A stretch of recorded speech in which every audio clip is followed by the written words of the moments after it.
এই শান্তি হরণ করতে চান, এমন এক শান্তি যা সমঝোতা আনে, পারবেন এর জবাব দিতে? ধন্যবাদ। ভাই একটা সুন্দর প্রশ্ন করলেন। তিনি ডক্টর ম্যাথু, তার একটা ওয়েবসাইট এবং সংস্থা রয়েছে নাম ক্রিয়েশন। তিনি বললেন যে তিনি শান্তি খুঁজে পেয়েছেন, শান্তি লাভের জন্য এখানে এসেছেন। বললেন যীশু খ্রিস্টের মধ্যে শান্তি খুঁজে পেয়েছেন, তার পাপের জন্য তিনি ক্রুশবিদ্ধ হয়ে মারা গেছেন। তিনি ক্রুশবিদ্ধ হয়ে মারা গেছেন, তাই তিনি আমাকে প্রশ্ন করছেন আমি কি আপনার শান্তি হরণ করতে পছন্দ করি? ভাই আমি কখনো আপনার শান্তি নষ্ট করতে চাই না। আমি আপনার মিথ্যে শান্তি নষ্ট করতে চাই এবং আপনাকে সত্যিকারের শান্তি দিতে চাই। আমি যীশু খ্রিস্টকে তার উপর শান্তি বর্ষিত হোক ভালোবাসি, তাকে শ্রদ্ধা করি এবং সম্মান করি। আমি জানতে চাই আপনিও কি যীশু খ্রিস্টকে ভালোবাসেন কি না। আপনার কাছে আমার একটা প্রশ্ন, জি। আপনি কি একমত? হ্যাঁ। বিশ্বাস করেন যীশু খ্রিস্ট ঈশ্বর? হ্যাঁ। ঠিক আছে ভাই, এবার হয় আপনি সত্যিকারের শান্তি নিন, নয় আমি আপনার শান্তি গ্রহণ করি। ঠিক আছে। যদি আপনার শান্তি প্রকৃত শান্তি হয়, আমি আমার শান্তি ছেড়ে দিয়ে আপনার সঙ্গে যোগ দেব। ঠিক আছে। এখন আমাকে বললেন যীশু খ্রিস্ট তারপর শান্তি বর্ষিত হোক ঈশ্বর। আমি চ্যালেঞ্জ করছি আপনাকে, পারলে বাইবেলের এমন একটা অনুচ্ছেদ দেখান, স্পষ্ট করে বলা একটা অনুচ্ছেদ দেখান, একটা দ্ব্যর্থহীন ভাবে বলা অনুচ্ছেদ দেখান, যেখানে যীশু খ্রিস্ট তারপর শান্তি বর্ষিত হোক নিজে বলেছেন যে আমি ঈশ্বর অথবা আমার উপাসনা করো, তাহলে আমি খ্রিস্টান ধর্ম গ্রহণ করতে রাজি আছি। আপনি বললেন যিশু হলেন ঈশ্বর। মুসলিমদের যতটা সংশ্লিষ্টতা রয়েছে তাতে ইসলাম ধর্ম হচ্ছে একমাত্র খ্রিস্টান ধর্ম বিশ্বাস যাতে যীশু খ্রিস্টকে তারপর শান্তি বর্ষিত হোক বিশ্বাস করতে বলা হয়েছে। কোন মুসলিমই মুসলিম হতে পারবে না যদি সে যীশু খ্রিস্টকে বিশ্বাস না করে। আমরা বিশ্বাস করি যে তিনি সর্বশক্তিমান ঈশ্বরের অন্যতম সেরা পয়গম্বর ছিলেন। আমরা বিশ্বাস করি যে তিনি মসীহ ছিলেন, মানে খ্রিস্ট ছিলেন। আমরা বিশ্বাস করি তিনি জন্ম নিয়েছিলেন অলৌকিকভাবে, কোনো পুরুষের সংস্রব ছাড়াই, যা অনেক আধুনিক খ্রিস্টানই বিশ্বাস করে না। আমরা বিশ্বাস করি যে তিনি ঈশ্বরের অনুমতিক্রমে মৃতকে জীবন দান করেছিলেন। আমরা বিশ্বাস করি যে তিনি ঈশ্বরের অনুমতিতে জন্মান্তর কুষ্ঠরোগীদের সুস্থ করেছিলেন। মুসলিম আর খ্রিস্টানরা এখানে একসঙ্গে চলছি, কিন্তু পার্থক্য আছে। যেমনটা আপনি বললেন যে বেশিরভাগ খ্রিস্টান বিশ্বাস করেন যে যীশু খ্রিস্ট নিজেকে ঈশ্বর দাবি করেছেন। পরিষ্কার করে বলা এমন একটিও উক্তি নেই সম্পূর্ণ বাইবেলে যেখানে যীশু খ্রিস্ট নিজেকে বলেছেন যে আমি ঈশ্বর কিংবা আমার উপাসনা করো। যদি এরকম উক্তি দেখাতে পারেন, আমি খ্রিস্ট ধর্ম গ্রহণ করতে প্রস্তুত। যদি তিনি না বলে থাকেন, তাহলে কেন আপনারা বিশ্বাস করেন তিনি ঈশ্বর? আর কোথায় যীশু খ্রিস্ট নিজে বলেছেন যে আপনাদের পাপ নিয়ে তিনি ক্রুশবিদ্ধ হয়ে মারা গেছেন? এই শিক্ষাটা হচ্ছে পলের। আপনারা কি পলকে না যীশু খ্রিস্টকে তার উপর শান্তি বর্ষিত হোক অনুসরণ করছেন? বাইবেলের কোথাও নেই। তাই আমার প্রশ্ন হচ্ছে, যখন যীশু খ্রিস্ট কখনো বলেননি যে তিনি ঈশ্বর, তাকে ভালোবাসবেন, আপনাদের সম্মান করা উচিত। তিনি বলেন, যখন তাকে জিজ্ঞাসা করা হলো, যা ছিল প্রথম উপদেশ, সেটা উল্লেখ আছে গসপেল অব মার্ক অধ্যায় নম্বর 12 অনুচ্ছেদ নম্বর 29। তিনি বলেন,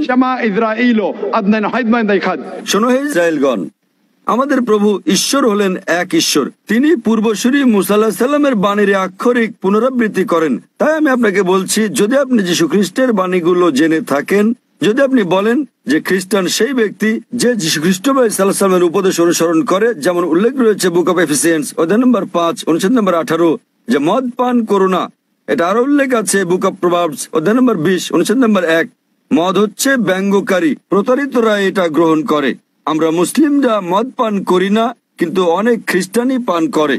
এছাড়াও আমরা মুসলিমরা শুকর মাংস খাই না, যেমন বাইবেলে উল্লেখ আছে বুক অব লেভিটিকাস অধ্যায় নম্বর 11 অনুচ্ছেদ 7 ও 8, বুক অব ডিউটেরোনমি অধ্যায় 14 অনুচ্ছেদ নম্বর 8, বুক অব আইজায়া অধ্যায় নম্বর 65 অনুচ্ছেদ 2 থেকে 5। তোমরা শুকর মাংস খাবে না। আমরা মুসলিমরা শুকর মাংস খাই না, কিন্তু খ্রিস্টানদের বেশিরভাগই খাই।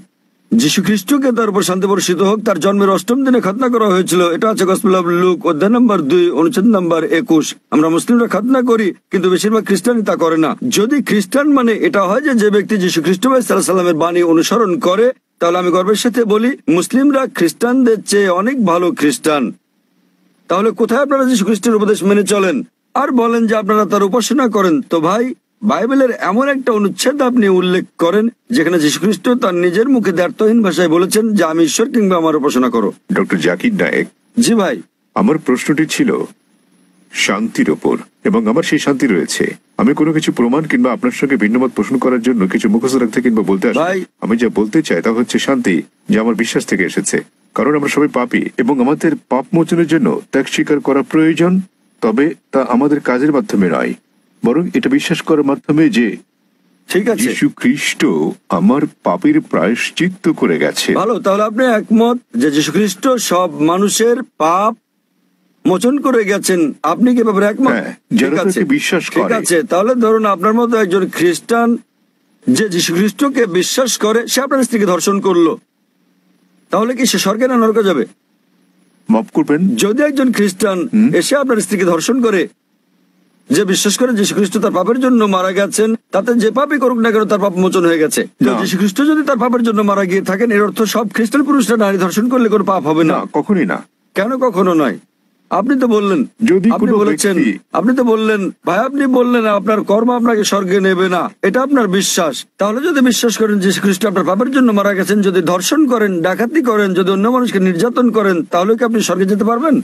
সে খ্রিস্টানই নয়, যদি সে এমন কাজ করে, সহজ কিন্তু ব্যাপার। তিনি তো যীশু খ্রিস্টকে বিশ্বাস করেন, এমন খ্রিস্টান অনেককে না। আমি চিনি। এর মানে এটা ভুল ধারণা, ঠিক আছে? বাইবেলে লেখা আছে, ঠিক। এমনকি শয়তানরাও যীশু খ্রিস্টকে বিশ্বাস করে, কিন্তু তারা তাকে অনুসরণ করে না। ঠিক, ঠিক আছে, তারা অনুসরণ করে না। আপনি কি যীশু খ্রিস্ট ভাই সাল্লামকে অনুসরণ করেন? জি। আপনার কি খতনা করানো হয়েছে? তাহলে না, আমাকে খতনা করা তাহলে কেন আপনি যীশু খ্রিস্টকে অনুসরণ করেন না? যীশু খ্রিস্টকে অষ্টম দিনে খতনা করানো হয়েছিল। আপনি একজন ডক্টর, জি। ঠিক? আপনি জানেন খতনা স্বাস্থ্যগত দিক দিয়ে কত সেটা উপকারী। আমার হাতে ছিল না, তাহলে সেটা ছিল কেন আমার আপনি, পিতামাতার হাতে। তো এখনো আপনি করতে পারেন, কোনো সমস্যা নেই। অবশ্যই। আপনি চাইলে সাহায্য করবো আমি। 1 নম্বর পয়েন্ট। 2 নম্বরটা হচ্ছে, আপনি কি শুকরের মাংস খান ভাই? না। কেন আপনি শুকরের মাংস খান না? ওল্ড টেস্টামেন্টে তা উল্লেখ আছে, ঠিক। এবং ঈশ্বর তা উল্লেখ আপনি কি করেছে। মাদক সেবন করেন? আপনি কি মদ পান করেন? না। ভালো। আপনি কি বিশ্বাস করেন যীশু খ্রিস্ট ঈশ্বর? যিশু ঈশ্বর, যিনি মানুষ রূপে পৃথিবীতে এসেছিলেন। কোথায় এটা উল্লেখ আছে বাইবেলের কোন অনুচ্ছেদে আমাকে বলেন?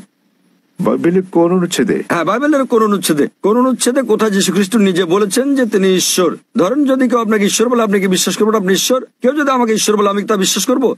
এই বিষয়টা মনে রাখা দরকার। যীশু খ্রিস্ট কখনো নিজেকে ঈশ্বর দাবি করেননি।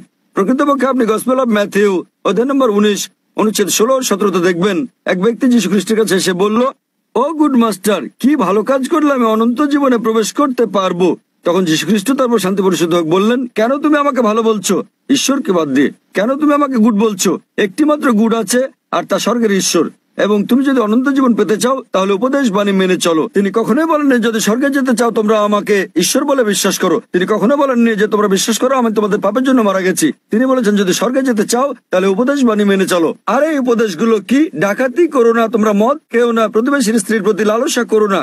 উপদেশ অনুযায়ী কাজ করলে তা তোমাকে স্বর্গে পৌঁছে দেবে। যীশু খ্রিস্ট কখনোই বলেননি যে তিনি ঈশ্বর ছিলেন। তাহলে আপনারা কেন বলছেন যে যীশু খ্রিস্ট তারপর শান্তি পরিষদ হোক ঈশ্বর? আপনারা তার বাণী মানছেন না। আমি বলিনি যে যিশু ঈশ্বর, আমি বলেছি আমার মনে শান্তি আছে এবং এই শান্তি ভাগ করে নিতে চাই। ভাই, অনেক মানুষ আছে শয়তানের পূজা অর্চনা করার একটা দল আছে, আপনি কি জানেন? আপনি কি এ ব্যাপারে শয়তানের পূজা সচেতন? অর্চনা করার অনেক ঠিক, দল। তাই তারা শয়তানের পূজা করে শান্তি পায়, তবে তা মিথ্যে শান্তি। তাই তো আপনাকে মিথ্যে শান্তি থেকে বের করে নিয়ে এই সত্যিকারের শান্তি দিতে চাই আমি। আপনি যাকে শান্তি বলছেন সেটা প্রকৃত শান্তি নয়। আপনি একটা ভুয়া ঈশ্বরের উপাসনা করছেন। যীশু খ্রিস্ট তারপর শান্তি বর্ষিত হোক কখনো বলেননি তিনি ঈশ্বর। সুতরাং আপনি ভুল ঈশ্বরের উপাসনা করছেন এবং আপনি ভুয়া শান্তিতে আছেন। যেমন কিছু মানুষ শয়তানের পূজা করেও তারা ভাবে যে তারা সঠিক পথে আছে। আমি আপনাকে এই ভুয়া শান্তি থেকে বের করে নিয়ে আসল শান্তির পথে আনতে চাই, কারণ আমি নিজেকে একজন খাঁটি খ্রিস্টান ভাবি। যদি খ্রিস্টান মানে এমন ব্যক্তি হয় যিনি যীশু খ্রিস্ট বা ঈসা আলাইহিস সালামের বাণী মেনে চলেন, তাহলে আমি খ্রিস্টানদের চেয়ে বড় খ্রিস্টান। আপনি কি জানেন যীশু খ্রিস্ট তারপর শান্তি পরিষদ হোক বলেন, গসপেল অফ জন অধ্যায় নম্বর 16 অনুচ্ছেদ 12 থেকে 14, তোমাদেরকে আমার অনেক কিছু বলার আছে, কিন্তু তোমরা এখন তা সহ্য করতে পারবে না। যখন সত্যের আত্মা আসবেন তিনি তোমাদের সত্যের দিকে নিয়ে যাবেন। তিনি তোমাদেরকে ভবিষ্যতে নিদর্শন দেখাবেন, আমাকে গৌরবান্বিত করবেন। যীশু খ্রিস্টের পর কোন নবী ঈসা আলাইহিস সালামকে যীশু খ্রিস্টকে গৌরবান্বিত করেছেন? তিনি নবী মুহাম্মদ সাল্লাল্লাহু আলাইহি সাল্লাম। তাহলে নবী মুহাম্মদের আগমনের পূর্বাভাস, ভবিষ্যৎবাণী রয়েছে বাইবেলে। এমন অনেক উদ্ধৃতি রয়েছে। আপনার কাছে প্রশ্ন, কেন যীশু খ্রিস্ট বা ঈসা আলাইহিস সালামের নির্দেশগুলো মানেন না এবং কেন নবী মুহাম্মদ সাল্লাল্লাহু আলাইহি সাল্লামকে অনুসরণ করেন না? তাহলে আপনি কেমন খ্রিস্টান? আপনি কি বোঝাতে চেয়েছেন যে আমি খ্রিস্টানদের শিক্ষা অনুসরণ করি না? মোটেই তা নয়। আমি রেফারেন্স দিয়ে উদ্ধৃতি দিচ্ছি। বাড়ি ফিরে গিয়ে আপনি বাইবেল দেখেন রেফারেন্স সহ। আমি সত্যিকারের খ্রিস্টান, আপনি খ্রিস্টান নন। যাচাই করা সহজ ভাই। সহজ, খুবই সহজ। আপনি যা বলছেন আমি তা উদ্ধৃতি দিয়ে বলছি, আপনি একটি উদ্ধৃতিও দিতে পারেননি। আমি খ্রিস্ট ধর্মবেত্তাদের চ্যালেঞ্জ করছি। আমি খ্রিস্ট ধর্মবেত্তাদের যে কাউকে চ্যালেঞ্জ করছি। আপনাদের ধর্মবেত্তাদের নিয়ে আসুন। যদি আপনি বলেন যে আপনার ধর্ম সম্পর্কে জ্ঞান নেই, তাহলে আপনার ধর্মবেত্তাদের নিয়ে আসুন, বিশ্বের শ্রেষ্ঠ, এবং আমরা সংলাপে বসবো। নিশ্চয়। তবে সে ব্যক্তিকে হতে হবে বিজ্ঞ, রাস্তাঘাটে জানাতন লোক না, এমন ব্যক্তি যিনি মানুষকে আকৃষ্ট করতে পারেন, এমন ব্যক্তি যিনি পড়াশোনা করেছেন। আপনি ভারতের মধ্যে, বিশ্বের মধ্যে যিনি সবচেয়ে ভালো, তাকে নিয়ে আসুন, আমরা সংলাপ করব। এবং স্যার। আপনি তাকে প্রশ্ন করতে পারেন। আমি যে সব প্রশ্ন করছি সেগুলো তাকে জিজ্ঞেস করুন যে বাইবেলের কোথায় উল্লেখ করা আছে কোন দ্ব্যর্থহীন উক্তি যেখানে যীশু খ্রিস্ট বা ঈসা আলাইহিস সালাম নিজে বলেছেন যে আমি ঈশ্বর অথবা আমার উপাসনা করো। আমি জাকির নায়েক অবিলম্বে আপনার এই কথা মেনে নেব। আপনি যদি বাইবেলের যে কোনো সংস্করণ থেকে দেখাতে পারেন কোন দ্ব্যর্থহীন উক্তি, কোন সুস্পষ্ট উক্তি যেখানে যীশু খ্রিস্ট বা ঈসা আলাইহিস সালাম নিজে বলেছেন যে আমি ঈশ্বর কিংবা আমার উপাসনা করো, তাহলে আমি তাকে ঈশ্বর মানব। তবে এমন একটি উক্তি নেই। সুতরাং আপনারা যা করছেন তা হচ্ছে যীশু খ্রিস্টের উপদেশগুলো আপনারা অনুসরণ করছেন না। এটা হচ্ছে চার্চের শিক্ষা, যীশু খ্রিস্টের, তার উপর শান্তি বর্ষিত হোক নয়। তাই আমি আপনাকে অনুরোধ করি ভাই, দয়া করে মিথ্যা শান্তি ত্যাগ করুন এবং সত্যিকারের শান্তি গ্রহণ করুন। সত্যিকারের শান্তি হচ্ছে ঈশ্বরের কাছে আত্মসমর্পণ করা, সেই ঈশ্বর যিনি যীশু খ্রিস্ট বা ঈসা আলাইহিস সালামকে সৃষ্টি করেছেন, কোন ভুয়া দেবতা নয়। যীশু খ্রিস্ট বা ঈসা আলাইহিস সালাম ঈশ্বরের একজন পয়গম্বর ছিলেন, ঈশ্বর ছিলেন না। আশা করি উত্তরটা পেয়েছেন।